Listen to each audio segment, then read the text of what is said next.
할렐루야. 뼈의 그날 성취의 날이라 설교 제목이 조금 독특합니다. 이색적이고요. 주로 설교 제목을 들으면 그게 어떤 말씀인가 마음속에 그려지게 되고 그 설교 제목 안에 내용이 전부 이렇게 포함되어 있는 것을 볼 수 있지 않습니까?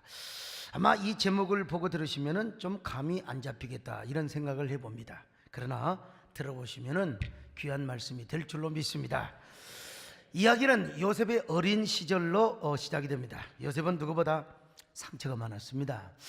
아버지가 부인을 4명이나 얻었어요. 그러니까 한 남편을 두고 네 여자가 막 시기하고 질투하는 모습을 보았을 때 어린 그 요셉이가 얼마나 상처를 받았겠습니까?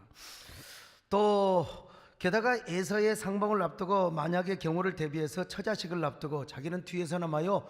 자식들 그리고 또 부인들은 죽어도 좋다 그러고 자기 뒤에서 남을 때 그 모습을 보면 얼마나 어린아이가 상처가 많았겠습니까? 게다가 세겜에 있을 때 이복 누나가 하몰의 아들에게 막 그 성폭행을 당했어요. 온 집안이 쑥대밭이 되었습니다. 초상집이 되었어요. 누나를 지켜주고 싶은 그 마음이 왜 없었겠어요? 또 요셉은 10대 소년 시절에 어머니를 잃었습니다. 더더구나 형제들에게 어머니만 잃었을 뿐만 아니라 형제들에게 자기가 꿈을 꾼다는 이유 하나 때문에 세상에 저 미디안 상인에게 팔려가는 신세가 된 겁니다. 한마디로 그는 꿈을 꾸다가 망했습니다. 망해도 그냥 망한 게 아니라 완전히 폭삭 망해버리고 말았어요. 여러분, 꿈이 이루어져야 되는데 그 꿈 때문에 우리가 정말 이 폭삭 망해버린다고 생각해 보세요. 얼마나 상처가 되었겠습니까? 요셉이 미디안 상인들에게 팔려갈 때 형들에게 막 애걸복걸했습니다. 형님들 제발 나 좀 살려주세요. 나 절대로 꿈 얘기 안 할게요. 난 죽어도 꿈 얘기 안 하겠습니다. 한 번만 살려주세요. 그런데 그들은요 귀를 막고 음식이나 먹으면서 절대로 들어주지 않았습니다. 자, 창세기 12장 21절 같이 봅니다. 시작. 그들이 서로 말하되 우리가 아우의 일로 말미암아 범죄하였도다. 그가 우리에게 애걸할 때에 그 마음의 괴로움을 보고도 듣지 아니하였으므로 이 괴로움이 우리에게 임하도다. 세상에 눈 하나 까딱하지 아니하고 동생이 팔려가는데 애걸복걸하는데 듣지도 않았다 이 말이요. 그 모습을 본 요셉이가 얼마나 내상을 입었겠습니까? 게다가 그토록 상처를 받았던 요셉에는 애굽에 와서도 말할 수 없는 오해와 고난의 상처를 받습니다. 여러분 우린 다 알잖아요. 보디발의 아내가 그냥 누명을 씌워가지고 이 거지 같은 죄를, 그것도 이 자기가 모시는 주인의 사모를 겁탈하려고 있다는 죄를 누명을 씌워가지고 참 얼마나 상처가 있었겠어요. 그런데 여러분 세월이 지났습니다. 그냥 세월이 아니요 인고의 세월이 지났습니다. 어느 날 하나님의 극적인 은혜로 그가 뭐가 됩니까? 애굽의 종신 총리 대신이 되는 거예요. 그리고 온 가나안 땅에 흉년이 들자 세월이 흘러서 누구를 만납니까? 요셉의 형들을 만나게 됩니다. 그때 요셉은 얼마나 형제들이 미웠겠습니까? 이런 우리나라 말로 말하는 쳐 죽일 놈, 저런 그냥 맞아 죽일 놈, 저런 세상에 찢어 죽일 놈. 나는 이런 영어를 어떻게 지금 그 동시통역을 하는지 모르겠습니다만은 얼마나 미웠겠습니까? 그러나 요셉은요 형제들을 다 용서하고 아버지와 형제들의 가족을 애굽으로 모셔와서 편안하게 살도록 만들어줍니다.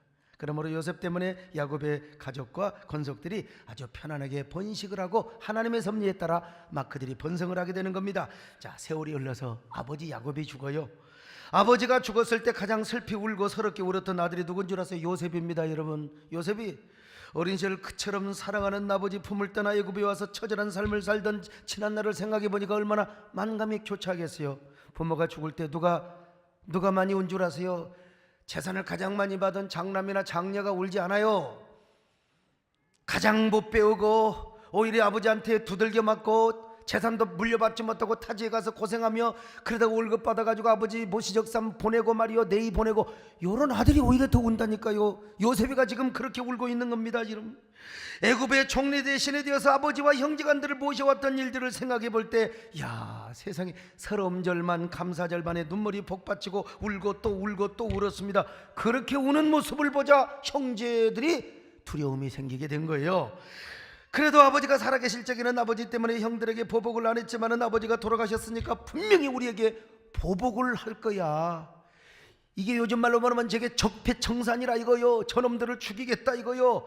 그래서 형제들은 아마 요셉에게 다시 한번 자기들을 용서해달라고 부탁을 합니다. 그 말을 듣고 요셉이가 기가 막혀 울어요. 자, 성경 볼까요? 창세기 50장 15절로 17절입니다. 시작. 요셉의 형제들이 그들의 아버지가 죽었음을 보고 말하되 요셉이 혹시 우리를 미워하여 우리가 그에게 행한 모든 악을 다 갚지나 아니할까 하고 요셉에게 말을 전하여 이르되 당신의 아버지가 돌아가시기 전에 명령하여 이르시기를 너희는 이같이 요셉에게 이르라 내 형들이 내게 악을 행하였을지라도 이제 바라건대 그들의 허물과 죄를 용서하라 하셨나니 당신 아버지의 하나님의 종들인 우리 죄를 이제 용서하소서 하매 요셉이 그들이 그에게 하는 말을 들을 때에 울었더라. 요셉이 기가 막혀 울었습니다. 여러분, 세상에 이런 일이 어디가 있어요? 이미 요셉의 형제들을 다 용서했어요, 사랑했어요, 보금자리까지 다 마련해 줬단 말입니다. 여러분, 그런데 왜 자기들이 가시방석에 앉아가지고 막 울고불고 말이요, 용서해달라고 해요? 이런 기가 막힌 일이 어디가 있어요? 그래서 요셉이가 울어요. 자기 마음을 몰라주는 이 형제들을 향하여 울고 있습니다. 그러면서 형제들에게 뭐라고 말하세요? 형님들 제발 두려워하지 마세요. 형님들은 나를 헤아려 했지만 하나님은 그것을 선으로 바꿨지 않습니까? 형님들, 그리고 오늘날과 같이 많은 백성의 생명을 구원했을 뿐만 아니라 아버지의 권속들 형제들을 이렇게 구원하며 형님들을 보호하기 위해서 나를 이곳에 형님들을 통하여 이곳으로 보냈지 않습니까? 그러니 형님들 두려워하지 마세요. 오히려 내가 형님들과 형님들의 자녀들을 잘 지켜주겠습니다. 여러분, 얼마나 위대한 감동의 휴먼 스토리입니까? 요셉이가 형제들을 처음부터 끝까지 포옹하고 용서하며 사랑으로 섬겼어요. 저는 이러한 장면을 생각할 때마다 제가 쓴 꽃잎과 바람이라는 시를 제가 생각해 봅니다. 이 시는요, 외로운 꽃에게 연인처럼 찾아온 바람을 사랑하는 이야기입니다. 그래서 이 시를 읽으면 사랑하는 사람은 사랑하는 연인을 생각하지 않을 수가 없어요. 물론 우리 그리스도인은 예수님의 아가페적인 사랑이 연상되어야 하겠죠. 여기 예수님이라는 말 한마디도 안 나와. 그러나 예수님의 아가페적인 사랑이 아주 물씬 배어 있고 함축적으로 아주 이미지가 되어 있는 걸 볼 수 있어요. 한번 여러분 들어보세요. 꽃잎은 바람이 흔들려도 바람을 사랑합니다. 찢기고 허리가 구부러져도 바람을 사랑합니다. 누구도 손 내밀지 않고 아무도 다가오지 않는 적막의 시간, 바람이 꽃잎을 찾아왔어요. 별들의 이야기를 속삭이면서 나뭇잎의 노래를 들려주고 애틋하게 어루만져 주었습니다. 아, 밤이 깊어도 아침이 밝아도, 아, 바람이 불어도 찢기고 구부러져도 꽃잎이 모두 져버려도 바람을 사랑하기에 바람이 불면 꽃잎이 떨어집니다. 꽃잎은 바람을 사랑합니다. 여러분, 이게 뭐 사실 어려운 단어 하나도 없습니다. 여러분, 뭐 초등학생도 꽃잎, 바람, 사랑 누가 몰라요? 근데 여기에 놀라운 지금 사랑이 스며들어 있다 이 말이죠. 제가 어느 날 음악적 감흥이 떠올라서 이 시에 곡을 붙여봤습니다. 근데 들으면 들을수록 내가 만든 곡이지만, 야, 주님의 사랑, 또 사랑하는 연인, 아가페적인 사랑이 착착 내 마음속에 필이 꽂혀요. 아주 순수할 뿐만 아니라 무조건적인 사랑이 느껴지고 그 사랑을 일으켜주는 시인 것 같아요. 요셉의 삶과 연결해 본다면 요셉은 꽃잎이겠죠. 그리고 바람은 요셉을 흔들어댔던 형제들과 고난의 이미지로 우리에게 쫙 오버랩이 되지요. 여러분, 한번 이 시와 노래를 한번 들어보시죠. 꽃잎은 바람에 흔들려도 바람을 사랑합니다. 찢기고 허리가 구부러져도 바람을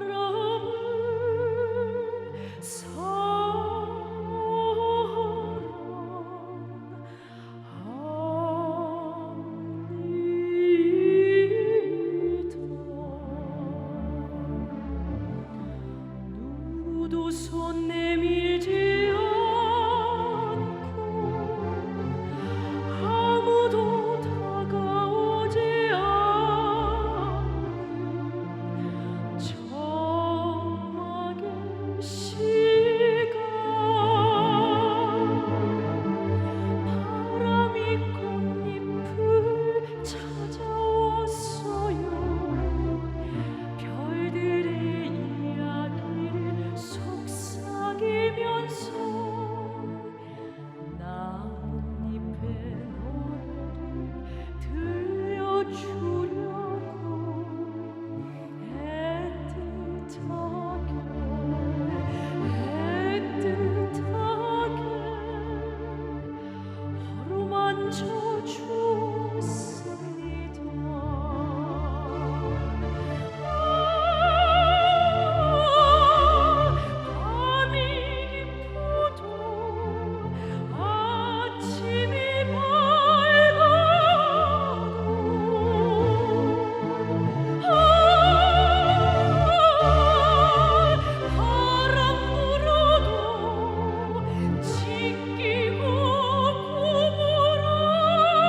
바람이 불고 찢기어도 꽃잎은 바람을 사랑한다네요. 세상에.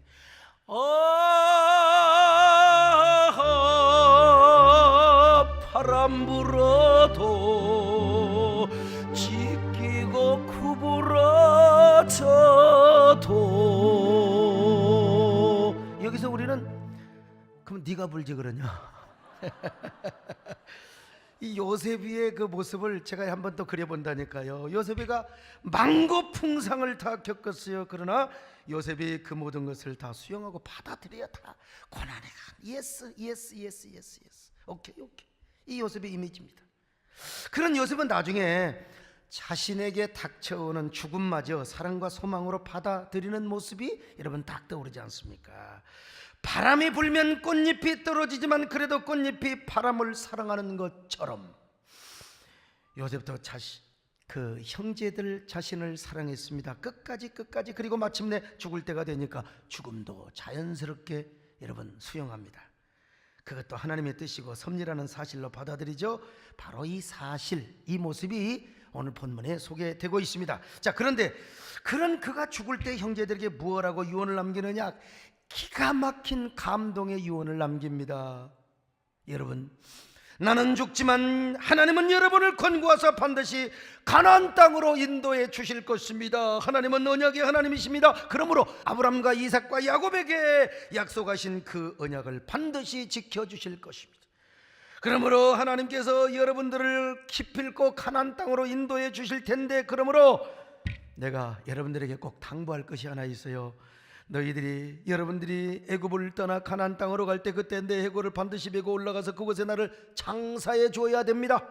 내 조상 아브라함과 이삭과 야곱이 묻혀 있는 언약의 땅에 내 해골을 장사해서 나로 하여금 그곳에서 평안히 안식을 하도록 해 주세요. 자, 24절로 25절 보시겠습니다. 시작. 요셉이 그의 형제들에게 이르되 나는 죽을 것이나 하나님이 당신들을 돌보시고 당신들을 이 땅에서 인도하여 내사 아브라함과 이삭과 야곱에게 맹세하신 땅에 이르게 하시리라 하고, 요셉이 또 이스라엘 자손에게 맹세시켜 이르기를 하나님이 반드시 당신들을 돌보시리니 당신들은 여기서 내 해골을 메고 올라가겠다 하라 하였더라. 죽으면서 이렇게 신신당부를 합니다. 얼마나 하나님의 언약을 믿었으면, 얼마나 하나님의 언약의 땅을 사모했으면 당신들만 출애굽하지 말고 내 뼈를 가지고 이 땅에서 나가서 내 조상들과 함께 내 뼈로 안식을 하게 해달라고 말이죠. 자, 여러분, 그래서 요셉은 이스라엘을 향한 하나님의 출애굽의 언약을 믿고 그런 유언을 남긴 거예요. 그리고 요셉이 죽자 이스라엘 자손들은 요셉의 시체에 방부제 향재료를 넣고 그의 시신을 입건합니다. 자, 창세기 50장 26절이요. 시작. 요셉이 110세의 죽음에 그들이 그의 몸에 향재료를 넣고 애굽에서 입관하였더라. 여러분, 이 말은 요셉의 시체를 그냥 묻지 않는단 말이요, 미라를 만들었단 말입니다. 향재료를 넣어가지고 당시 이집트에서는 귀한 사람이 죽으면 그냥 안 묻습니다. 미라를 만들어요. 요셉은 총리 아닙니까? 그러니까 요셉의 미라를 얼마나 잘 만들었겠습니까? 미라로 만들어진 요셉의 시체는요, 500년이 지나고 1000년이 지나고 2000년이 지나도 복원만 잘하면 썩지 않습니다. 만일 요셉의 시체를 아브라함이나 이삭처럼 그냥 땅굴 속에 안치해버렸다면요, 300년, 400년, 500년 지나면 뼈가 썩어버렸을 거예요. 그러면 이스라엘이 먼 훗날 출애굽할 때 요셉의 해골을 취하여 가져갈 수가 없어요. 그러나 그의 시체는 미라로 보관되었기 때문에 400년이 지나도 그대로 보존이 되었습니다. 그래서 요셉의 유언은 정확하게 이루어질 수 있었습니다. 하나님의 약속과 요셉의 예언대로 정확하게 360년 후에 이스라엘의 출애굽을 합니다. 그때 모세와 이스라엘 후손들은 요셉의 간절한 유언을 잊지 않고 순종하여 요셉의 해골과 그리고 그의 미라를 들고 홍해바다를 건너서 광야를 갑니다. 여기서 빼놓을 수 없는 중요한 사실이 또 하나 있는데, 그것은 모세가 요셉의 뼈를 가지고 출애굽을 한 이유가 뭐냐, 반복되는 얘기일 수 있지만은 요셉의 개인의 부탁이기도 있지만 또 하나의 의미는 하나님이 이스라엘 백성들이 어디를 가든지 반드시 그들과 함께 하시고 찾아오시는 하나님이라는 사실을 오고 오는 사람들에게 후대에 전해주고 싶었던 것입니다. 그래서 모세가 죽음 이후에도 하나님과 함께 동행하기를 원하는 요셉의 유고를 가지고 떠난 것입니다. 사나 죽으나 임마누엘의 하나님, 기대하시고 대망하시는 그 하나님, 그 신앙 때문에 여러분 해골을 들고 갔던 겁니다. 여러분, 우리는 죽으면 다 끝이 아닙니다. 여러분, 우리 안에 거하신 성령뿐만 아니라 온 땅에 편지하신 하나님이 우리가 죽어서 유골이 되고 해골이 되어도 우리 하나님은 안 계신 곳이 없습니다. 여러분, 우리의 죽음 이후에도 우리의 시체와 함께 하셔서 부활 때까지 여러분 동행하시며 부활을 책임져 주시는 로마서 8장 11절의 하나님을 여러분 믿으시기를 바랍니다. 여러분에게도 이런 놀라운 대망신앙, 기대신앙이 있기를 주의 이름으로 축원합니다. 대망, 기대 하면은 우리 오늘 양기대 시장님이 저 광명에서 여러분, 우리는 지금 이 분당 용인 아닙니까? 양기대 시장님이 오늘 저희 교회를 오셨어요. 기대, 양기대 하면 기대가 많은 사람 아닙니까 여러분? 예? 언젠가 작년인가 재작년인가 우리가 저 황금동굴을 갔잖아요. 우리 전도 우수자들을 데리고 갔는데 세상에 우리 시장님이 직접 오셔가지고 다 그냥 뭐 아주 뭡니까 그 동굴 안내를 다 해주시고 아주 완전히 VIP. 세상에 저렇게까지 또 준비를 해주네. 우리 영상실 대단합니다. 박수 한번 하십시다. 할렐루야. 여러분, 요셉이는 뭐냐? 대망신앙을 가졌어요. 여호와를 기대하는 기대신앙이 말이죠. 이런 여호와 대망신앙이 우리에게도 함께 하시기를 바랍니다. 자, 한번 출애굽기 13장 19절 한번 보십시다. 시작. 모세가 요셉의 유골을 가졌으니 이는 요셉이 이스라엘 자손으로 단단히 맹세하게 하여 이르기를 하나님이 반드시 너희를 찾아오시리니 너희는 내 유골을 여기서 가지고 나가라 하였음이더라. 자, 이처럼 이스라엘의 출애굽과 함께 요셉의 뼈도 출애굽을 냈어요. 여러분, 참 기가 막힌 얘기죠. 그리고 요셉의 뼈도 아브람과 이삭과 야곱이 안식하고 있는 세겜 땅 동굴에 딱 안치가 되었다 이 말이죠. 여러분, 얼마나 멋있어요. 요셉의 꿈과 약속이 얼마나 아름답게 이루어졌습니까? 야, 꿈을 이룬 미라지요. 꿈을 이룬 요셉의 뼈의 날이었어요. 자, 여호수아 24장 32절입니다. 시작. 또 이스라엘 자손이 애굽에서 가져온 요셉의 뼈를 세겜에 장사하였으니. 자, 그러므로 여러분, 하나님께서 아브라함에게 약속하신 이스라엘의 전체적인 출애굽의 약속도 이루어졌어요. 우리 하나님은 어떤 하나님이냐? 언약의 하나님이십니다. 할렐루야. 요셉 자신의 개인적인 출애굽의 꿈도 이루어졌다는 거예요. 아무리 이스라엘의 전체적인 출애굽이 이루어졌다 할지라도 요셉 개인의 뼈가 애굽에 남아있다면 요셉의 꿈은 이루어질 수가 없어요. 정작 자신의 뼈는 출애굽을 할 수가 없다 이 말이에요. 그러나 요셉의 뼈도 이스라엘 백성들과 함께 출애굽을 하였기 때문에 요셉 자신의 꿈도 온전히 이루어지고 요셉을 향한 하나님의 약속도 온전히 이루어지게 되었다는 것입니다. 그러니까 요셉 개인에게 있어서요, 이 이스라엘의 전체적인 출애굽의 날은 요셉 개인에게는 자신의 뼈의 꿈이 성취된 날이라, 미라의 꿈이 성취된 날이라 이 말이요. 뼈의 꿈까지 이루어졌으니 얼마나 멋진 인생을 살아간 겁니까? 죽어서도 꿈이 이루어지는 사람. 그런 의미에서 출애굽의 날은 요셉의 뼈의 날입니다. 출애굽의 날, 요셉의 뼈의 날. 요셉의 뼈의 날, 출애굽의 날. 여러분도 아직도 지금 헷갈리세요? 그런데 성경을 보면요, 이스라엘의 출애굽의 날을 뼈의 그날로 표현하고 있어요. 참 기가 막힙니다. 여러분, 이건 진짜 기가 막혀. 자, 출애굽기 12장 41절입니다. 시작. 430년이 끝나는 그날에 여호와의 군대가 다 애굽 땅에서 나왔은즉. 자, 출애굽기 12장 51절 시작. 바로 그날에 여호와께서 이스라엘 자손을 그 무리대로 애굽 땅에서 인도하여 내셨더라. 아, 여러분 보세요. 여기 그날이라고 하는 말이 나와. 그날은 출애굽을 하는 날인데요, 이 날을 히브리 말로 뭐라고 표현했느냐? 베쳔하욤. 무슨 말이냐? 뼈 안에 있는 그날, 혹은 뼈의 그날이라는 말입니다. 야, 기가 막힌 표현이요. 그러면 왜 성경은 출애굽한 날을 뼈의 그날로 표현하고 있을까요? 이거는 여러분 유월절 어린 양의 뼈와 연관이 되어 있어요. 자, 출애굽기 12장 43절로 47절입니다. 시작. 여호와께서 모세와 아론에게 이르시되 유월절 규례는 이러하니라. 이방 사람은 먹지 못할 것이나 각 사람이 돈으로 산 종은 할례를 받은 후에 먹을 것이며 거류인과 타국 품꾼은 먹지 못하리라. 한 집에서 먹되 그 고기를 조금도 집 밖으로 내지 말고 뼈도 꺾지 말지며 이스라엘 회중이 다 이것을 지킬지니라. 자, 우리는 유월절에 대해서 공부를 해서 잘합니다. 출애굽을 하기 전에 이스라엘 백성들은 유월절을 지켰습니다. 패스 오버. 유월절 어린 양을 잡아가지고 그 피를 이 문 좌우 임방과 설주에 바르도록 하고 방 안에서 한 집에서 유월절 고기를 먹어요. 자, 그렇게 할 때 애굽에 모든 장자들은 다 죽었네요. 그리고 이스라엘 백성들은 한 명도 죽지 않고 구원을 받은 날이 뭐요? 유월절 날입니다. 그런데 하나님께서 이스라엘 백성들의 준엄한 명령을 내리셨습니다. 그 준엄한 명령이 뭐냐?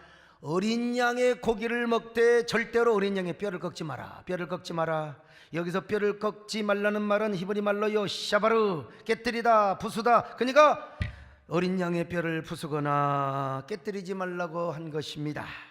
이스라엘 백성들은 하나님의 말씀에 순종을 하였습니다. 여러분, 순종 안 하면 큰일 나죠. 그래서 유월절 어린 양의 뼈를 부러뜨리지 않습니다. 그런데 성경은 이스라엘이 이렇게 출애굽을 한 날, 어린 양의 그 고기를 통하여 구원받고 출애굽을 한 날을 뭐라고 하느냐? 뼈의 날이라.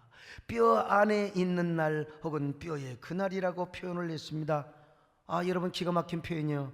특별히 유월절 어린 양은 다음에 오실 예수 그리스도를 완벽하게 예표하지 않습니까? 그래서 세례 요한은 예수님을 보고 뭐라고 그랬어요? 보라! 세상 죄를 지고 가는 하나님의 어린 양이로다.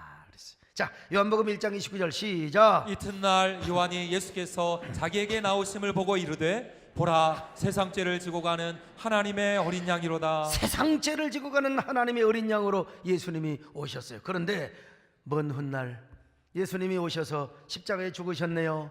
근데 로마 군병들은 예수님의 뼈를 부러뜨리지 않았다는 겁니다. 자, 요한복음 19장 33절이요 시작. 예수께 이르러서는 이미 죽으신 것을 보고 다리를 꺾지 아니하고. 여러분, 그 시간에 그날에 예수님만 죽으셨나요? 아니요.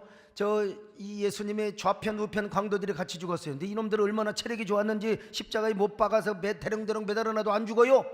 버르르 살아있어요. 그래서 로마 군병들이 다리 바다를 그냥 뼈다구를 분질러 버렸어요. 그런데 우리 예수님은요, 이전에 너무나 많은 고난을 받고 체력을 낭비하셔가지고 저희 예수님의 십자가에서 죽었어요. 그래서 로마 군병들이 죽은 예수님을 보고 뼈를 부러뜨리지 않았다. 여러분, 절대로 우리에게 우연이 없습니다. 성경은 이 사실을 예표적으로 예언적으로 기술해냈다는 거예요. 그러므로 여러분, 예수님이 뼈를 꺾지 않았다. 그러므로 예수님이 십자가에 죽으신 날도 예수님의 뼈의 날이요, 뼈 안에 있는 그날이라고 할 수 있습니다. 예수님의 뼈가 부러지지 않는 그날, 예수님의 뼈가 보존된 날, 그날에 우리가 영적인 출애굽을 하였습니다. 하나님의 언약 안에서 위대한 하나님의 구원을 얻은 줄로 믿습니다. 뼈의 날에. 그러면 왜 요셉은 자신의 뼈도 출애굽을 하기를 원했고 자신의 뼈가 언약의 땅에 묻히기를 원했을까? 왜 그랬을까? 그거가 더불어서 어린 양의 뼈를 꺾지 않는 이유가 무엇이었을까? 뿐만 아니라 먼 훗날 십자가에 죽으신 예수님의 뼈를 꺾지 말아야 할 이유가 무엇이었을까? 도대체 고대 근동 사람들은 뼈를 어떻게 이해하고 있었을까? 랍비 문헌에 보면은 예수님의 이 짐승의 뼈를 부러뜨리면 이 골수액이 짐승의 살에 묻는다는 것입니다. 그러면 이제 골수액이 살에 묻으면 살이 부정되고 또 부정한 살을 먹으면 사람들이 부정하게 되고, 그래서 뼈를 부러뜨리지 않았다, 뭐 이런 기록이 있어요. 나 여러분, 제사법에 어떤 일리가 있겠죠. 또 일정한 이유가 있겠죠. 중요한 의미가 있겠죠. 그러나 더 중요한 의미는 뭐냐? 당시 고대 근동에서는 뼈를 생명의 기본이나 존재의 근본으로 생각을 했어요. 특별히 이집트 같은 경우는 뼈가 있어야 부활한다고 생각했습니다. 부활 사상을 그들도 믿었는데 부활을 하기 위해서는 뼈를 남겨뒀어요. 그러니까 그들은 미라를 만들었죠. 이런 고대 근동의 사상 때문에 이스라엘에서도 사람이 죽으면 일단 장례식을 치릅니다. 어떻게 치르느냐? 그냥 송장을 그대로 그냥 돌무덤에 갖다 놔요. 1년이 지나고 나면 육탈이 됩니다. 살이 썩어서 뼈만 이렇게 엉성하게 남아있어요. 요 뼈를 추려다가 이제 장례식을 진짜 제대로 하는 거예요. 더구나 고대 근동에서 뼈는 뭐요? 힘의 근원 그리고 기력의 근본으로 생각했다니까요. 이스라엘도 마찬가지죠. 그러니까 요셉이가 이스라엘 후손들이 출애굽을 할 때 반드시 자기 뼈를 가지고 가나안 땅으로 가라고 부탁한 것은 바로 아마 이러한 사상이 아마 기인됐으리라고 봐요. 한마디로 자신의 뼈마저도 가나안 땅에 묻히고 자신의 뼈가 가나안 땅의 안식의 땅에 언약의 땅에 묻혀 있다가 언약의 땅에서 조상들과 함께 잠을 자고 있다가 함께 부활을 하리라고 하는 고백과 희망이 지금 묻어 있어요. 그러니까 요셉 개인에게는 출애굽의 날은 뭐요? 요셉의 뼈의 날이죠. 뼈의 날이요. 뼈의 날. 유월절 어린 양의 뼈를 꺾지 않았던 것도 마찬가지입니다. 유월절 어린 양은 예수 그리스도를 입혀 있지 않습니까? 그러므로 이스라엘 백성들이 어린 양의 살코기를 먹되 부러뜨려서는 안 됩니다. 뼈를 부러뜨리면 안 돼요. 뼈를 부러뜨리는 것은 생명의 기력을 파괴하는 거요, 힘의 기력을 박살내버리는 거예요. 안 돼요. 그런 맥락에서 시편 기자는 뭐라고 한지 아세요? 의인은 고난이 많을지라도 하나님께서 반드시 그 뼈를 보호해 주신대요. 어떤 경우에도 그 뼈가 부러지지 않도록 보호해 주시는 하나님이요. 자, 시편 34편 19절로 20절 시작. 의인은 고난이 많으나 여호와께서 그의 모든 고난에서 건지시는도다. 그의 모든 뼈를 보호하시며 그 중에서 하나도 꺾이지 아니하도다. 자, 여기서도 뼈는 그 사람의 힘의 근원, 기력의 근본을 의미하고 있습니다. 생명의 근본이요. 아, 우리 하나님은 뼈를 보호하신다고 해서 그 교통사고 나도 나는 뼈를 부러지지 않을 거예요. 뭐 이런 의미도 뭐 없잖아. 있겠죠. 그러나 중요한 건 뭐냐? 의인에게 아무리 고난이 와도 하나님은 그 뼈를 보호해 주신다. 여러분, 어떤 경우에도 힘과 기력이 쇠하지 않도록 함께하여 주신다는 겁니다. 여러분, 고난이 올수록 하나님은 여러분에게 새 힘을 주십니다. 새로운 능력을 주십니다. 여러분에도 이런 은혜가 있기를 바랍니다. 바로 그런 의미에서 하나님은 출애굽을 한 날 이스라엘 백성들이 애굽의 뼈를 꺾어버린 날이래. 여러분, 이스라엘 백성들에게는 새로운 힘을 더하세요. 그런데 저 애굽의 뼈를 꺾어버려. 여러분, 그렇다고 애굽 사람들의 뼈다고 다 부러진 거요? 뼈다구를 줄인 거요? 그게 아니요. 하나님의 애굽 사람들의 길을 팍 꺾어버렸다 이 말이요. 자, 민수기 24장 8절입니다. 시작. 하나님이 그를 애굽에서 인도하여 내셨으니 그 힘이 들소와 같도다. 그의 적국을 삼키고 그들의 뼈를 꺾으며. 여러분 보세요.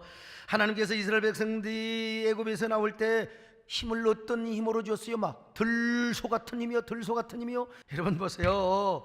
하나님은 유월절 어린 양처럼 그들의 뼈를 꺾지 않을 뿐만 아니라 오히려 그들의 뼈에다가 여러분요 힘을 더하여 주셨는데 어떤 힘을 더하여 주셨느냐?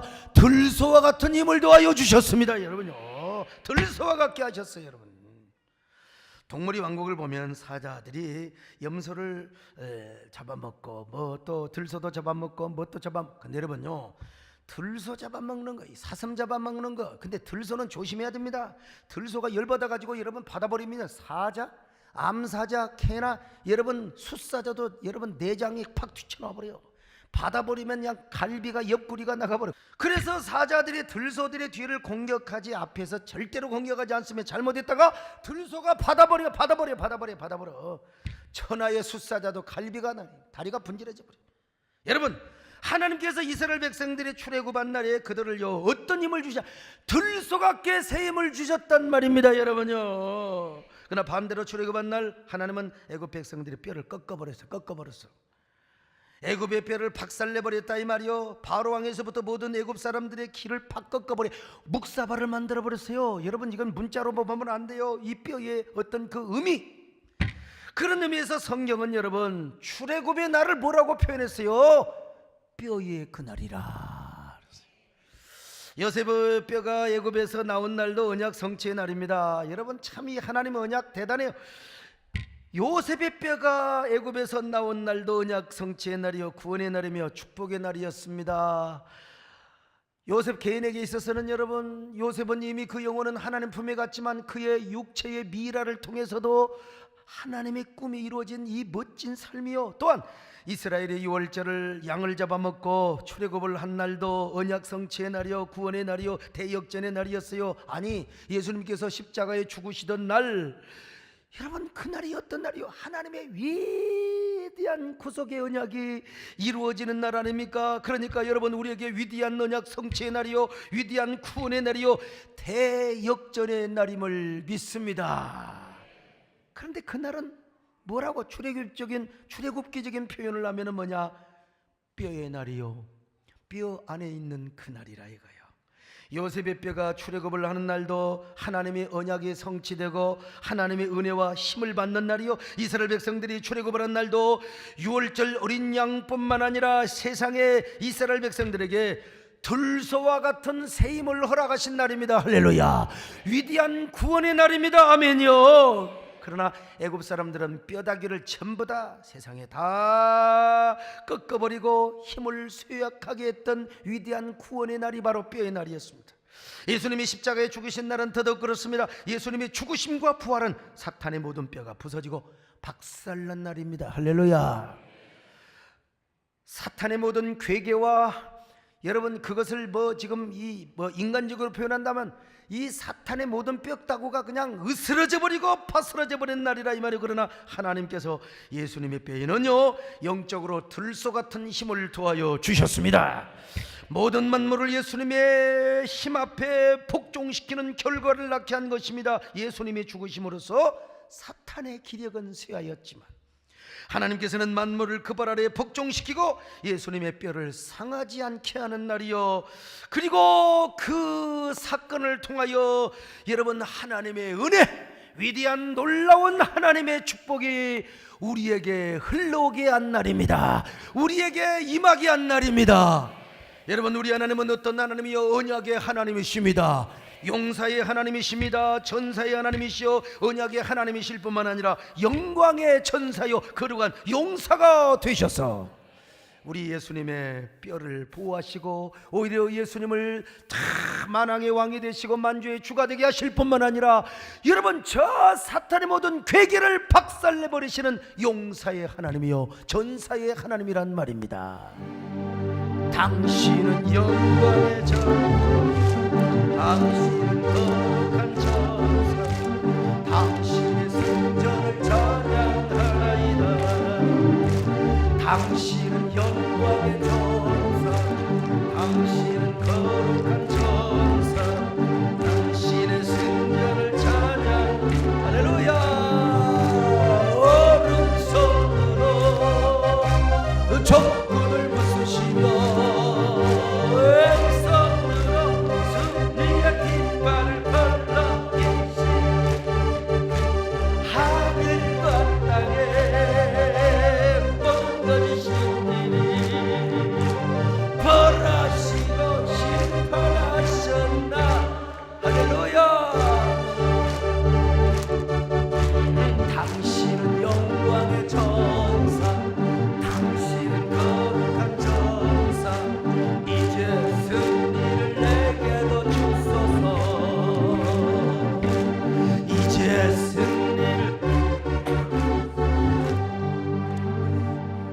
성경은 이 날을 잊지 말아라, 잊지를 말아라, 잊지를 말아라. 구약에서는 유월절의 규례를 지키도록 했고 신약에서는 성찬식을 함으로써 주님의 죽으심 이 뼈의 날을 잊지 말아라, 기억해라. 자, 출애굽기 12장 47절 시작. 이스라엘 회중이 다 이것을 지킬지니라. 자, 고린도전서 11장 25절 시작. 이르시되 이 잔은 내 피로 세운 새 언약이니 이것을 행하여 마실 때마다 나를 기념하라 하셨습니다. 기념하라, 잊지 말란 말입니다. 기억하란 말입니다. 하나님께서는 이 날을 잊지 말아라. 세월이 흘러도 잊지 마라, 잊지 마라. 잊지는 말아야지. 세월이 흘러도 꼭 눈을 감다가 이런 놀이 하면은 눈 뜨는 인간들은 세속적인 사람이야. 주님 오시는 그날까지 기억하고 기억하라 이 말입니다. 무엇을 기억하느냐? 하나님의 언약을 기억하라. 전능하심을 기억하라. 하나님의 구원을 기억하라. 신실하심을 기억하라. 은혜와 구원을 기억하라. 그리고 예수님의 고난과 수치, 과거에 고생했던 나를 주님의 고난과 함께 기억해라. 애굽이 400년 동안 애굽에서 400년 동안 종노래들 기억하라고 유월절, 그리고 하나님의 구원을 기억하라는 거 아닙니까? 여러분 우리는 뼈의 그날을 잊어서는 안 됩니다. 그날의 은혜를 사모하며 살아가야 합니다. 그럴 때 하나님께서 오늘 우리에게도 뼈의 날을 축복해 주실 것입니다. 어떤 경우도 우리의 뼈를 보호해 주시며 생명과 힘과 기력에 쇠하지 않도록 오히려 여러분에게 들소 같은 힘을 더하여 주실 것입니다. 영적인 출애굽의 축복을 반복하여 사탄의 뼈다구를 부셔뜨려 버리고 여러분들을 승리하게 함께하여 주실 것입니다. 들소 같은 새 힘을 허락하여 주실 것입니다. 그리고 출애굽의 그날 애굽 사람들의 모든 뼈를 부러뜨려 버렸다는 것처럼 오늘 사탄의 모든 괴계를 박살내버려요. 모든 힘을 박살내버려요. 우리를 둘러싸고 있는 어둠의 세력들 박살내버려요. 모든 병마와 질병과 불통의 세력을 다 부셔뜨려버리고 박살내버린다 이 말이에요. 하나님께서 여러분들에게 이런 들소 같은 힘을 더하여 주시기를 바랍니다. 반드시 그 뼈의 그날의 축복을 더하여 주시기를 바랍니다. 사탄 마귀의 뼈는 반드시 박살내버리고 여러분에게 막 영적인 출애굽 승리의 놀라운 역전 대역전의 축복을 주신다 이 말이요. 위대한 구원, 우리 하나님은 영광의 전사라니까요. 거룩한 용사라니까요. 한번 여러분 다시 한번 이 하나님을 찬양하십시다. 당신은요, 당신은 거룩한 전사, 당신의 승전을 찬양하나이다. 자, 바로 갑니다. 오른손으로 적군을 부수시며 왼손으로 승리의 깃발을 펼쳐주세. 하늘과 땅에 너시신들 벌하시고 심판하셨나이. 할렐루야. 당신은 영광의 전사, 당신은 거룩한 전사, 내게로 주소. 이제 승리를 내게로 주소. 이제 승리를 내게도. 올라갈지 모르겠네. 주소.